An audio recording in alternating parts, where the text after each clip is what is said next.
a lesson from history applied to the present. This might be a good way to understand Psalm 129. My name is Father David Huemmer, joining you from the St. Francis Shrine, located on the beautiful grounds of St. Joseph Retreat and Conference Center.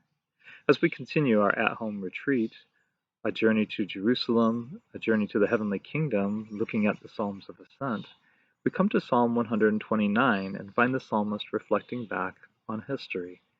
The psalmist states at the beginning, "Greatly have we been afflicted from our youth, let Israel say." Greatly have we been afflicted from our youth. Twice the psalmist says that to emphasize its importance and to go back all the way to their youth, the time of captivity in Egypt through the Exodus, all the way up to the Babylonian exile and all the little invasions that happened in between that made it seem as if Israel was going to be annihilated and wiped out.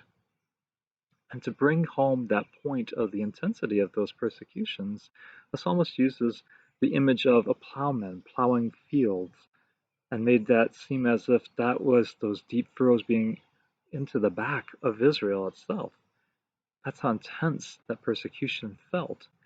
But yet the psalmist doesn't fall into despair, because he says that the Lord, though, has cut those ropes or has broken the yoke that tethered Israel down. There's that sense of protection. God is faithful to the covenant. God is faithful to the covenant and his love for Israel and protects her. And the psalmist rejoices in that protection that is given. And so, as the psalmist looks at the future and the present, where they have come back from exile and are now in the process of rebuilding Israel again, there's still a tension that's there. People are sneering at them or laughing or even discouraging. And that discouragement can come from the outside and from within their own people. And so the psalmist turns once again to the Lord, pouring out his heart, asking for that protection and that blessing once again.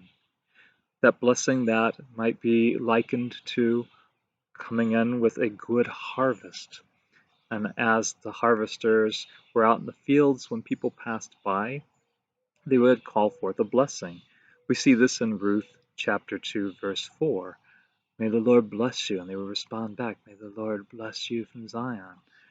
There's that essence of a blessing for a good harvest for those who love Zion. Conversely, though, the psalmist says, for those who hate Zion, may their harvest be likened to grass which grows on the Palestinian roofs, that when the midday sun comes, it heats up that grass and the grass withers because it has a lack of roots. And so those that hate Zion, that would be their harvest, nothing to pull forth and get. And therefore the passerbyers couldn't say the Lord bless you because there was no harvest there, showing forth that blessing. So the Lord, once again, is invoked for protection. And there's a thanksgiving for that blessing. And as the pilgrim goes to the 10th step now, the pilgrim applies that same lesson of history and seeks the Lord's protection on this journey.